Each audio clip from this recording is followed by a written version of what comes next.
Merci à vous, M. Fortin. M. Jacques Tétrault de Trois-Rivières. Oui, bonsoir, M. le Président. Bonsoir, Mme Grandbois, M. Germain. Hier après-midi, dans les discussions, les présentations, M. Bergeron mentionnait que on a parlé beaucoup de quantité de millions de barils de pétrole qui passaient. Les chiffres ont varié un peu, là, un petit peu tout le monde a perdu son latin dans ça. On avait une moyenne de 1,1 million de barils. M. Bergeron aurait dit à un moment donné que ça pouvait aller plus ou moins 1,1 million de barils. Il était censé spécifier la quantité. Je ne sais pas s'il est revenu là-dessus, si on a eu cette réponse-là.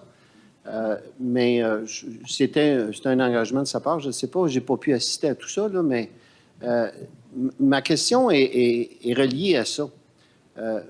Ce projet-là nous semble... Si vous voulez la poser, je vais tout de suite demander quelle est la limite supérieure de transport. Oui, en effet, c'est un engagement et je vous donne la réponse dès maintenant. On avait prévu la mettre par écrit, mais je vous la donne verbalement.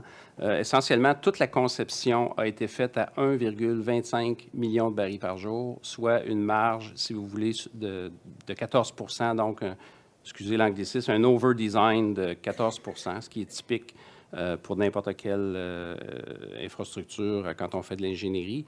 Par contre, et je vous dirais, tous les scénarios de fuite, toute la conception, par exemple, des localisations des vannes de sectionnement et tous les équipements ont été dimensionnés en fonction du cas de 1,25 million de barils par jour. Comme je vous expliquais hier, et le tableau que je vous ai remis un peu plus tôt en soirée, où on mentionne que quelque chose comme 40 % de la quantité de brut qui va être dans la conduite sera du bitume dilué.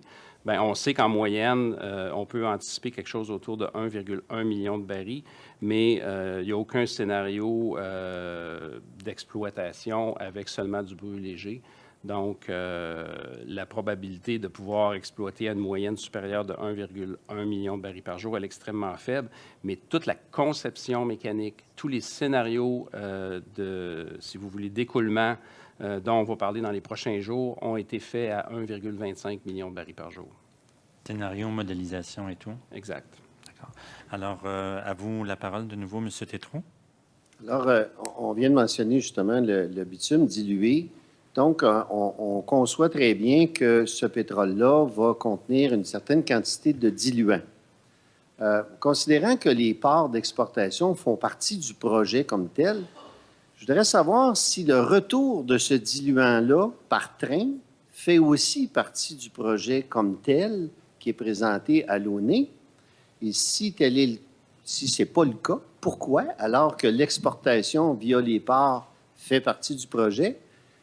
Parce que j'aurais aimé poser ma question hier aux raffineurs pour savoir la quantité de diluant qui retourne, parce que c'est eux autres qui pourraient vraiment nous le dire, là, mais étant donné que le pipeline va dans un sens pour apporter ce produit-là qui contient déjà une certaine quantité de diluant, le retour qui va être réutilisé éventuellement par le même transporteur devrait, à mon sens, faire partie du projet.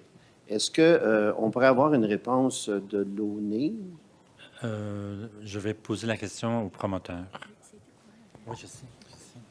Alors, il y a deux volets à la question à laquelle je vais répondre. Tout d'abord, en ce qui concerne la question des diluants qui sont amenés à l'intérieur du bitume dilué, ils seront raffinés et ils se retrouveront dans la production des raffineries. Donc, il n'y aura pas de séparation du diluant pour retourner dans l'Ouest, dans les raffineries de l'Est du Canada.